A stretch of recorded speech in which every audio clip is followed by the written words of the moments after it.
What's up, guys? It's your boy Wolf, and I want to review Last Epoch for everyone today.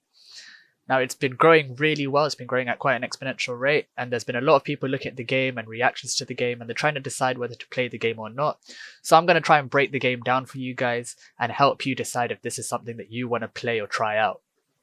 I've been playing the game for a couple of weeks now, trying to consume as much of the game as I can. And when I say consume, I really mean like I inhale the game. I've played both campaign and endgame. I've played the campaign fully and spent a lot of time in the endgame on 2 different characters so far. Basically dedicated a full week each to them, and I've already started leveling 2 more characters. And I say 2 more because the game and the builds and the variety is so fun and enticing that I can't make my mind up over which one to play next. I also have another character in mind I want to play that I haven't even made yet. That's how much I'm enjoying this game. So let's start with a very brief overview of the game. What is Last Epoch? Last Epoch, or LE, is an ARPG that incorporates time travel with fantasy concepts to bring a pretty decent storyline and a very interesting and fresh approach to an endgame system. As with all ARPGs, you play through a campaign story that sends you on a journey which sees you time travel to different eras, where you complete quests, clear enemies, and fight bosses. And upon completion, you unlock the endgame system called Monoliths of Fate. These are essentially akin to PoE maps. Monos are your endless mapping system in LE. When you start with your monoliths initially, you'll start with normal ones.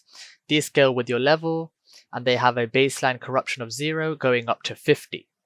Eventually you'll want to unlock empowered ones, which always have an area level of 100, enemies are always 100, and the base corruption is at 100, and you can scale it to as high as you want. You can choose to play as one of 5 classes in this game. These are the Sentinel, the Rogue, the Mage, the Primalist, and the Acolyte. Now each one of these classes has up to 3 masteries, which if you're coming from a game like World of Warcraft, you can think of as specializations. The Sentinel has access to the Void Knight, the Forge Guard, and the Paladin. The Rogue has access to the Blade Dancer, the Marksman, and will soon have the Falconer. The Mage has access to the Sorcerer, the Spellblade, and eventually the Rune Master. The Primalist has access to the Beastmaster, the Shaman, and the Druid. And the Acolyte has access to the Necromancer, the Lich, and the upcoming Warlock. When creating a character, you also have the option of choosing between Standard, which is like your softcore league, Hardcore, and then Solo Self-Found. As with all ARPGs, this game is also full of trees, and I don't mean the nature ones, no, not the ones with leaves and bark. I mean passive trees and skill trees. This is what the passive tree looks like. I'm showing it to you on a character that actually has a lot of points invested, so you can look at it and realize that it's actually not anything crazy like PoEs where you have loads of points going all over the place. It's quite a simple system. You pick a couple of nodes, put a bunch of points in there. You have a base class tree, which every character starts with, and then when you unlock your mastery, you get access to mastery trees. By default, whatever mastery you pick, you get access to the full tree, but for the sake of customization, they also give you the option to invest points into the first half of each of the mastery trees that you didn't pick, which is really nice because some of these have some great benefits that you can add to your build even if you don't pick that mastery. Aside from passive trees, you've also got skill trees. So you get skills that are unlocked as part of your base class. So these are the ones that you get when you level up. And then as you can see from your passive tree, as you put points into your tree, you also unlock skills from there, as you do with your masteries. So you get a whole bunch of skills, and obviously you only get all the skills for your mastery. You can't get all of them for the other masteries because you can't invest that many points, but you can get a couple, like I have done here with the Paladin on my Void Knight. And then you can pick up to 5 skills from this whole array of skills that you get access to specialize in, and you unlock all the 5 of these slots by level 50. And then you can slot an ability in here to then start putting points into skills specifically as well to then enhance those skills even further. And again, it's nothing too crazy. You don't have to go everywhere. A lot of the time you won't go everywhere. You're not, because certain paths and certain nodes will be specific to certain builds. For example, this is a Warpath skill, which is basically your Cyclone spin to win from Path of Exile. And I'm playing a Void version, so I'm pretty much focusing on coming down the Void path, and then some of these are just more generic stuff for like damage and area, etc. But you could also choose to come down here for like a more Forge Master version if you're playing the Forge Master Mastery, or you could come down here for a Fire version if you're playing like a Paladin, which scales fire damage really well. So there's a lot of options. Each skill, because some of these skills are specific to the base class, it still gives you options that you can use regardless of which mastery you pick. I also very briefly want to touch on inventory and storage in this game, because I think it's one thing that's really nice in this game compared to some of the other ARPGs. It follows the same standard format of inventory in ARPGs, where you've got the square slots and different things have different sizes and shapes and whatnot, but it gives you a much larger inventory than what I've seen in any other ARPG. You can store so much more in here, and your stash is free and unlimited. Look at all these tabs that I've got. You can make categories for your tabs, and then you can make tabs within each category, and the amount of tabs that you can get is unlimited, because the only thing you're gated by for tabs is gold, which you earn passively as you play the game. As you do your end game farming, you can just keep on getting more and more tabs as much as you want, and they're fully customizable. You can pick categories for them, you can name them, you can pick colors, and you can pick tab icons. So you can do so many things with your stash, and it's completely free, which is really, really nice. You are never gated by like real money for your storage. You can just store and collect as much as you want to your heart's content. Looking at gear next, gear works like every other ARPG. You've got all your slots for your jewelry, your belt, your gear. You've got helm, body, belt, boots, gloves. You've got a relic slot, and then you've got your weapons, so 2 one-handeds or a two-hander, and then your necklace. You've also got these idols, which are like these secondary items that you can equip, which give you stats, and these also follow the same philosophy of your inventory slot, so they have different shapes and sizes, and these are fully customizable. If I show you my idol tab here, you can get them in all sorts of shapes and sizes, and you can get ones that are specific to the class that you're playing as well. So there's a load of options that you can throw into there to customize and add to your build. Crafting is another system we can't miss. It's a key mechanic you'll engage with from the start of the game, pretty much as you level and all through to the end game. You collect shards for prefixes and suffixes as you play. They'll drop randomly from enemies or shrines, and you use them in combination with glyphs and runes to try and create that powerful item you need for your build in the end game, or something to help you reach that next milestone while leveling.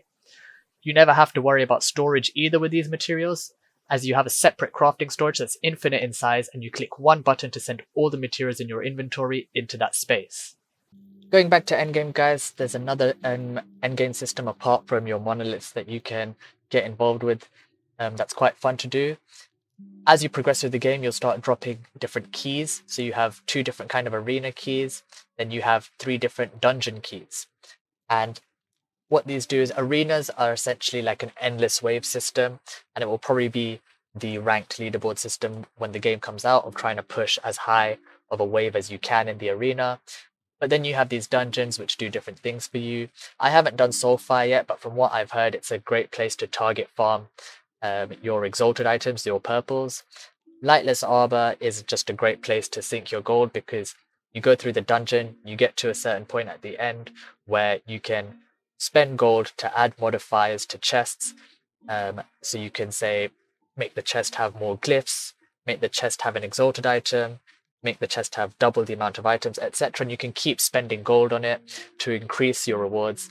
And it's just a great way to basically spend your gold if you find that you have a lot of it. And right now it probably seems like I have very little, 33, but actually about half an hour ago I had about 3.3 million, but I spent a lot of gold doing this dungeon trying to get more materials and things. And then Temporal Sanctum Key is also a dungeon I haven't done yet, because I haven't found the item I need to really want to go in there. But this is the dungeon that you're going to have to do if you want to make legendaries. When you kill the final boss in this dungeon, you get access to something called the Eternity Cache, which is where you make your legendary items.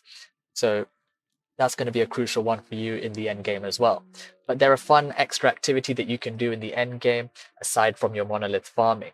So it adds a bit of flavor to, oh, I want to take a break from the endless mapping. What else is there to do? Oh, well, I can go and jump in the arena, test out my build for a bit, or I can just go and do one of the dungeons. Maybe I've got loads of gold and I'm bored of mapping. I'm going to go sink it all in the Lightless Arbor. Or, oh, I've got some chase items that I've got with legendary potential.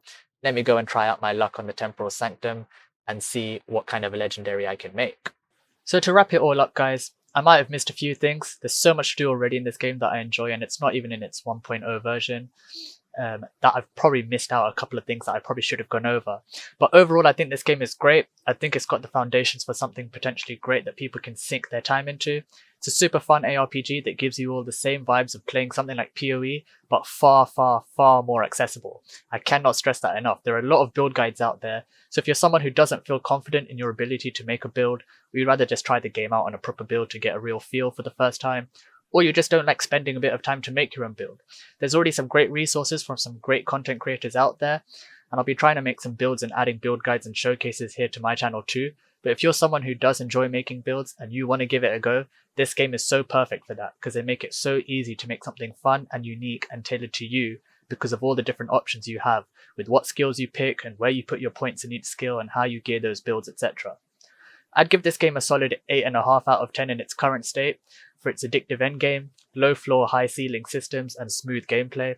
I docked half a point because it's still in development and there's still things that need to be fixed that can be annoying, but I'm pretty sure that'll become a 9 out of 10 on release. And if you're wondering why not a 10, well, 10 means perfection, and I think it's pretty impossible for any game to reach that. I've yet to play a game that I thought was absolutely perfect, so by that standard, 9 is pretty damn high. I definitely recommend this game to ARPG fans looking for a fun time sink like PoE, but more accessible, and I especially recommend it to someone that doesn't play many RPGs, but is looking for something easy and fun to get acquainted with the genre. That's it from me on the review now, guys. If you've made it this far in the video, it means a lot to me. I've just started getting into content creation, I'm trying my best and I'm learning as I go, so any useful feedback you have, drop it in the comments. If you like the video, definitely drop a like on it, and subscribe for more videos like this and on Last Epoch, because I will definitely be making a lot of content on this game from now on. Guides, showcases, arena runs, and a bunch of other ideas that I have. So it'd really mean a lot and help if you subscribe. I'm trying to push the channel as much as I can and get as much content out for you guys. I'll also be streaming this game on my Twitch channel. There'll be a link in the description to that. So click on that and join me in my stream, guys, and learn the game with me, because I'm only 2 weeks in and I'm still learning too. So if you're a veteran of the game, come and backseat me, I don't mind, I probably need it. And if you're a noob like me, then come and learn with me. But anyway, that's it from me for now, guys. Hope to see you again either on the next video or on one of my streams. I've been Wolf, and I'm peacing out.